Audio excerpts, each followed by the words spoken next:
Hello बच्चों, आज हम कक्षा 12 के जीव विज्ञान का अध्याय का 5वां भाग पढ़ेंगे। यदि आप लोगों ने इससे पहले के भाग नहीं देखे हैं तो उसका जो लिंक है इस वीडियो के डिस्क्रिप्शन में है, वहां से जाकर आप लोग देख लें ताकि ये वाला जो भाग है इसमें जो भी चीज़ें हैं वो आप लोग को अच्छी तरह से समझ में आए। तो इससे पहले वाले वीडियो में हम लोगों ने पढ़ा था परागण के बारे में और परागण के अभिकर्मक के बारे में। परागण कितने तरह का होता है इससे ये भी पढ़ा था। और परागण में कौन कौन से कारक हैं जो परागण में महत्वपूर्ण भूमिका निभाते हैं, जो परागण की प्रक्रिया को संपन्न कराने में महत्वपूर्ण भूमिका निभाते हैं, उनके बारे में भी हम लोगों ने पढ़ा था। तो फिर आगे हम लोग उससे आगे स्टार्ट करते हैं। तो इससे स्टार्ट करते हैं, परागण में हम लोग पढ़ेंगे बहि प्रजनन युक्तियां या जिसको अंग्रेजी में कहते हैं आउटब्रीडिंग डिवाइसेस। क्या होता है कि जो उभयलिंगी पादप है, उभयलिंगी पादप मतलब ऐसे पादप जो इस तरह के पुष्प उत्पन्न करते हैं जिसमें नर और मादा जनन संरचनाएं जो है एक ही पुष्प में हो, तो उनमें क्या होता है, उनमें स्वयुग्मन होने की संभावना जो है वो बहुत अधिक रहती है।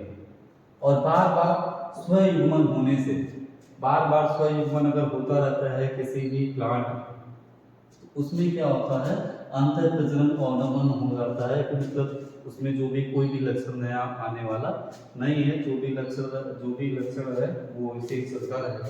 कोई भी नया गुण आने वाला नहीं है, जो कि जो नए गुण है ये बदलते हुए पर्यावरण में अनुकूलन के लिए आवश्यक होते हैं।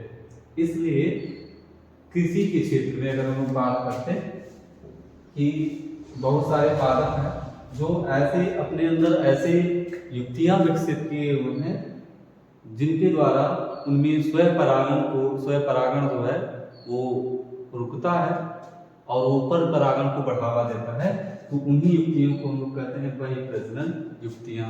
सिंपली भी कह सकते हैं कि पादपों में वे युक्तियां जो स्वपरागण को हतोत्साहित मतलब रोकती हैं तथा पर परागण को प्रोत्साहित करती है, वही प्रजनन युक्तियां कहलाती हैं।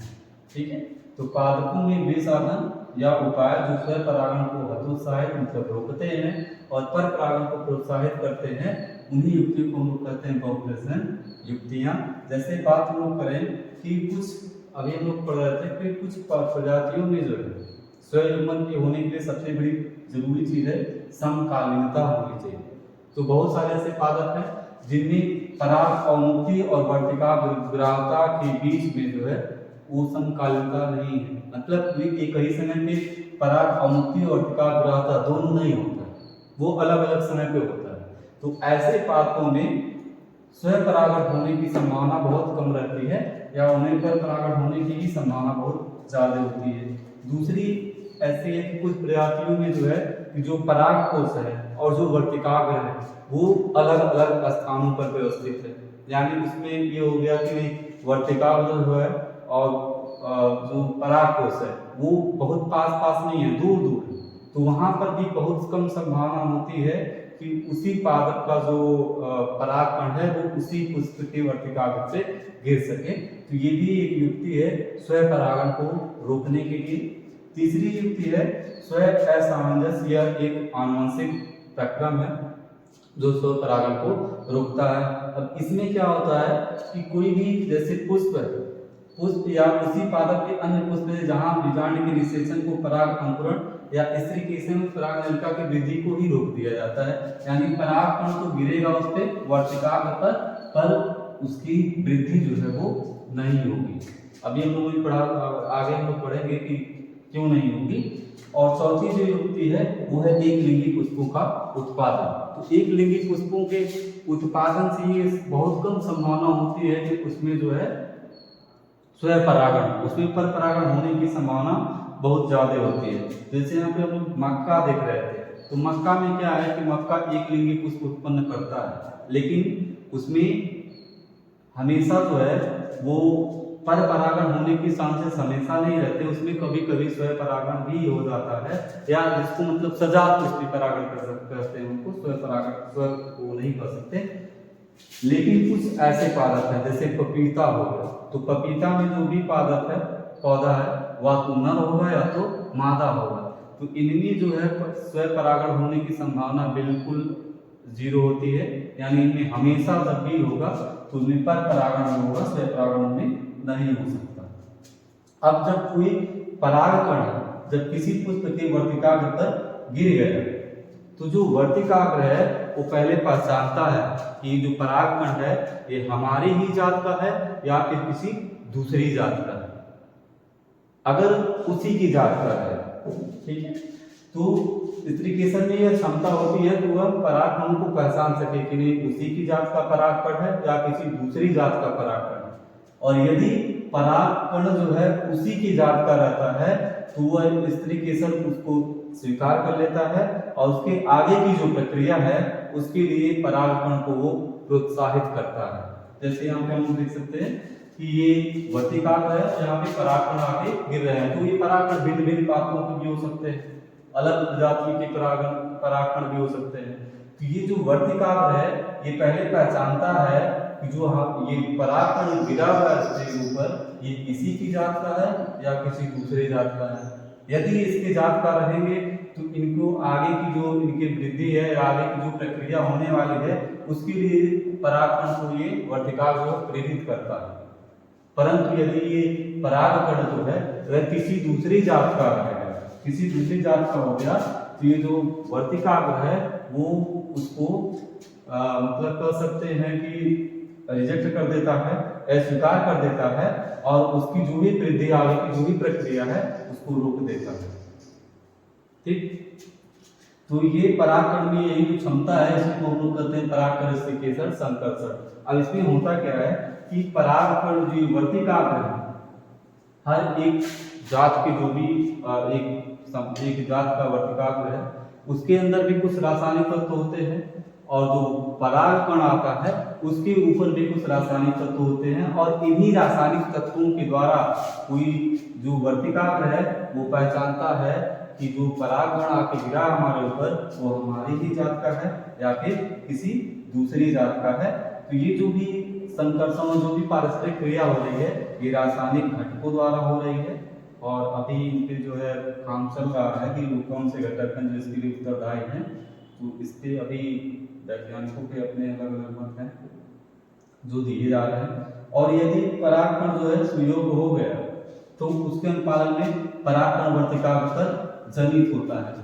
यानी जैसे हम लोग पढ़े थे परागकण की संरचना हम लोग पढ़ रहे थे तो हम लोग पढ़ रहे थे उसकी जो बाहरी भित्ति होती है उसकी क्लोरोप्लास्ट की बनी होती है, उसमें छोटे छोटे छिद्र होते हैं जिसको जनन छिद्र कहते हैं। अब उसी जनन छिद्र के माध्यम से एक पराग नलिका उत्पन्न होगी जो आगे वृद्धि करेगी कुछ इस तरह से। ये जनन छिद्र है और ये जो अंदर वाली कोशिका है ये कुछ ऐसे बढ़ते हुए यहाँ से वृद्धि करती हुई बाहर निकलेगी और ये बाहर जब निकलेगी तो ये वर्तिकाग्र की जो भी ऊतक है, वर्तिकाग्र का ऊतक जो है या फिर अंडाशय तक पहुंचने के जो भी ऊतक इस बीच में आएंगे उनसे ये वृद्धि करती हुई ऐसे बीच में ऐसे करती हुई ये पहुंचेगी बीजांड तक या जिसको हम कहते हैं परागकोश तक। मतलब ये पूरा अंडाशय है तो अंडाशय में प्रवेश करेगी और अंडाशय में प्रवेश करने के बाद वो पहुंचेगी बीजांड तक या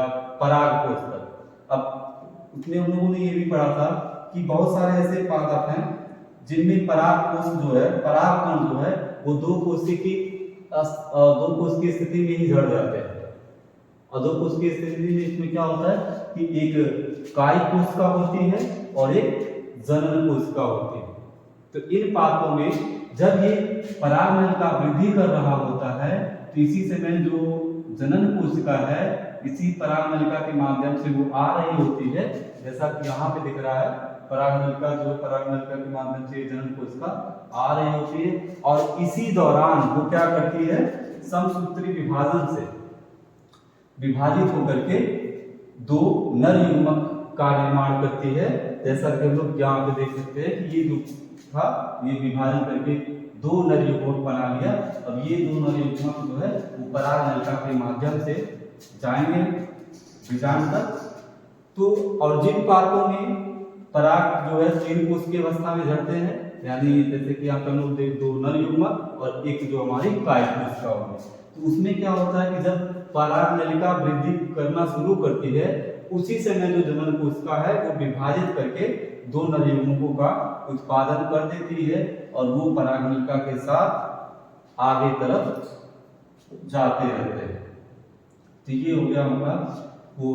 अब पराग नलिका जब अंडाशय में पहुंचती है तो बीजांड द्वार के माध्यम से पराग नलिका यहाँ पे ये करके पहुंची और यहाँ पे पहुंची अंडाशय में, और अंडाशय में जो हमारा वो था बीजांड था, ऐसे करके कुछ था,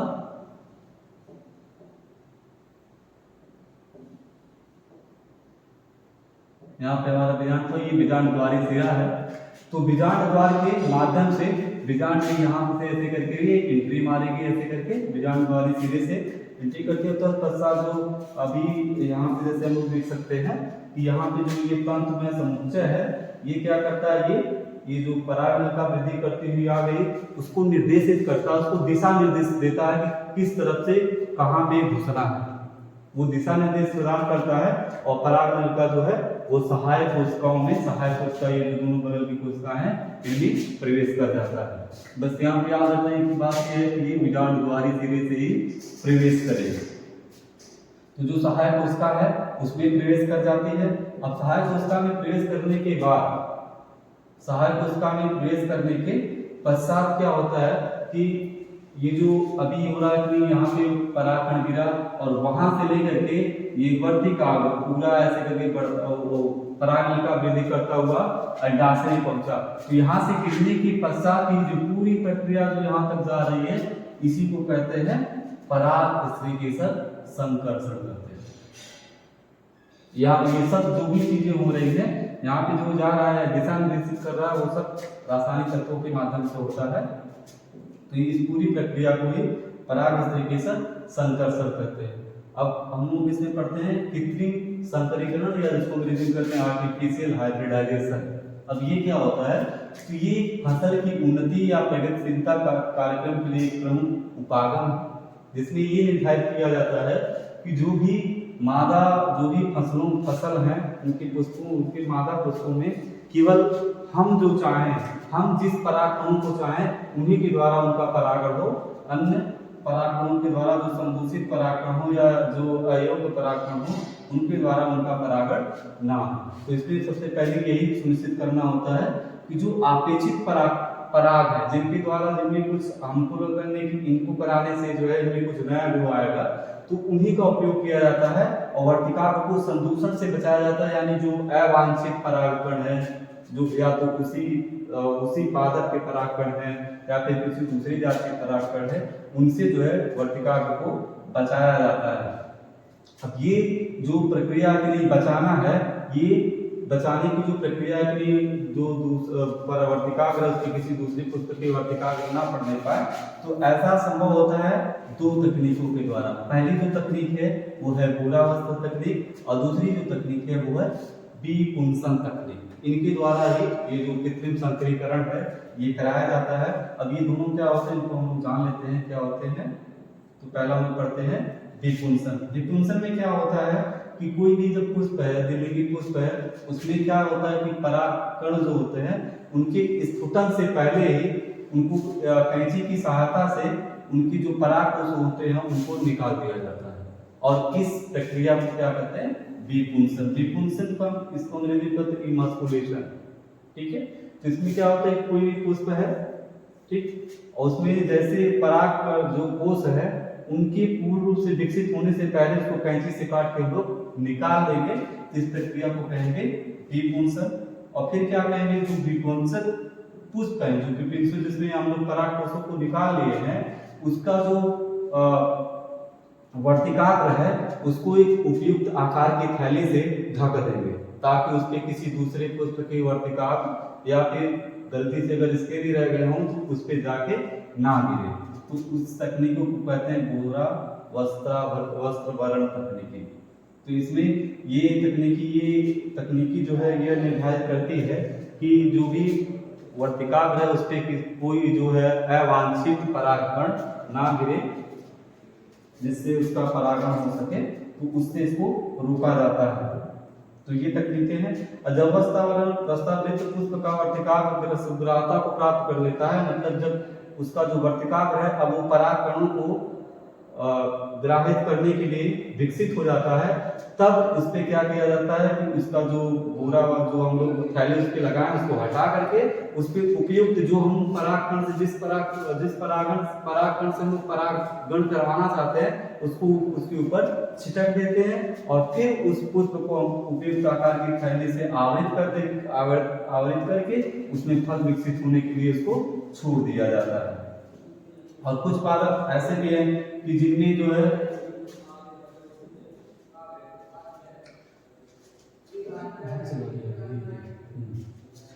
छोड़ दिया जाता है।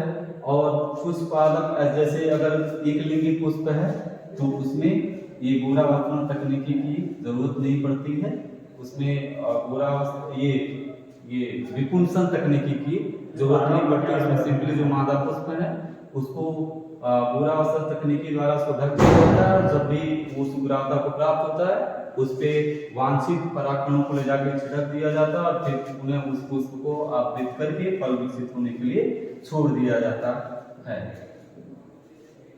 अब हम लोग नेक्स्ट बात करते हैं दोहरा निषेचन का। भी जो हम लोग पूरी पढ़ रहे थे ये था हमारा निषेचन पूर्व घटनाओं में था, जितना भी इसके पहले हम जो भी टॉपिक पढ़े।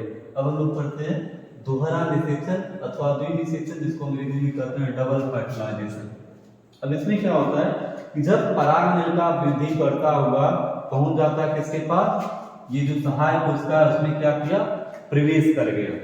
और उसमें क्या होता है कि जैसा कि हम लोगों ने अभी पढ़ा कि परागनलिका जब वृद्धि करता हुआ रहा था उसमें जनन कोशिका विभाजित होकर के दो नर युग्मक बना दी जो इस नली के द्वारा ही आगे की तरफ बढ़ रहे थे। जैसे यहाँ पे दिख रहा है एक यहाँ पे एक यहाँ पे। तो अब क्या होगा कि इसमें जो सहायक कोशिका प्रयोग करने के पश्चात जो परागनलिका द्वारा है सहायक कोशिका के जीवद्रव में दो नर युग्मक जो है वो छोड़ दिए जाएंगे। जैसे कि यहाँ पे दिख रहा है कि यहाँ पे जो दो नर युग्मक है ऐसे निकल करके यहाँ पे आ रहे हैं और इसमें विमुक्त कर दिए जा रहे हैं, ये दो नर युग्मक। अब ये जो दोनों युग्मक हैं, अब इनमें से एक जो नर युग्मक है वो गति करता हुआ जाएगा, एक नर युग्मक है वो गति करता हुआ पहुंचेगा अंडकोशिका के जो अंडकोशिका का जो केंद्रक है उसके पास पहुंचेगा और उससे संलिग्ध होकर के द्विगुणित युग्मनस का निर्माण करेगा। द्विगुणित युग्मनस, द्विगुणित का मतलब क्या हुआ कि हम लोगों ने जैसे पढ़ा कि ये जो परागकणों का निर्माण के समय भी उसमें अर्धसूत्री विभाजन होगा। अर्धसूत्री विभाजन का मतलब होता है, अर्धसूत्री विभाजन में होता है कि देखिए कोई भी कोशिका अर्धसूत्री विभाजन से गुजरती है तो उससे जो भी कोशिकाएं बनती है उसमें गुणसूत्रों की संख्या हाफ हो जाती है। जैसे अगर मानव में होता है 46, अगर अर्धसूत्री विभाजन से मानव की कोशिका गुजरी इसमें गुणसूत्रों की संख्या हो जाएगी आधा। तो इसको कहते हैं अगुणित और ये जो 46 है ये क्योंकि जोड़े में होता है इसलिए इसको कहते हैं द्विगुणित। तो ये अगुणित, तो चूंकि यहाँ पे जब नर युग्म बना वहां भी अर्धसूत्री विभाजन हुआ। जब ये इस कोश का ये मादा जनन संरचना में जब संरचनाएं आगे बढ़ी तो यहाँ पर भी अर्धसूत्री विभाजन हुआ जिससे भ्रूण कोश का निर्माण हुआ। तो भ्रूण कोश के निर्माण के समय भी अर्धसूत्री विभाजन हुआ था, इसलिए जितनी भी कोशिकाएं हैं सब में सब अगुणित कोशिकाएं हैं, यानी गुणसूत्रों की संख्या सब में हाफ हाफ। अब यहाँ पे क्या हो कि हाफ इसमें भी था और हाफ इसमें भी था, जब दोनों मिले तो पुनः गुणसूत्रों की संख्या हो गई द्विगुणित। ये बन गया हमारा युग्मनस। दूसरा जो नर युग्मक यहाँ पे बचा है ये गति करता हुआ पहुंचेगा ध्रुवीय केंद्रक के पास, जो इस बड़ी कोशिका के मध्य में दो केंद्रक हैं उनके पास पहुंचेगा और उनके ये इससे सम्मिलित हो गया। और दूसरा जो है वो पहुंचेगा हमारा ध्रुवीय कोशिकाओं के पास, यहाँ पे आएगा और फिर ये तीनों आपस में संलयित होकर के यहाँ पे संलयित होकर के त्रिगुणित प्राथमिक भ्रूणकोश केंद्रक बनाएंगे। क्योंकि यहाँ पे क्या होगा कि इसमें तीन केंद्रक थे जो अगुणित थे, तो जब ये तीनों संलयित हुए तो ये त्रिगुणित हो गया और इसलिए इस प्रक्रिया को त्रिसंलयन कहते हैं। अब आगे क्या होगा कि ये जो त्रिगुणित हुए ये जो तीनों जो है संयोग से एक केंद्रक बना देंगे, जिसको कहा जाएगा प्राथमिक भ्रूणकोश केंद्रक। और जो ये त्रिगुणित होता है, ये याद रखना है कि ये त्रिगुणित होता है, और जो युग्मनक बना है वो द्विगुणित होता है। अब यहाँ पे चूंकि क्या हुआ कि एक ही क्या था, भ्रूणकोश था, इसके अंदर दो तरह के संलयन हुए। पहला तो एक त्रिसंलयन हुआ जिसमें तीन केंद्रक मिलकर के एक केंद्रक बन गए, त्रिसंलयन, और यहाँ पे हुआ द्विसंलयन जिससे युग्मनज का निर्माण हुआ। तो एक ही भ्रूणकुटी या भ्रूणकोश में दो प्रकार के संलयन, युग्मक संलयन जहाँ पे नर और मादा युग्मकों का संलयन हुआ, और त्रिसंलयन एक ही भ्रूणकोश है जिसमें द्विसंलयन और त्रिसंलयन दोनों भाग लेते हैं।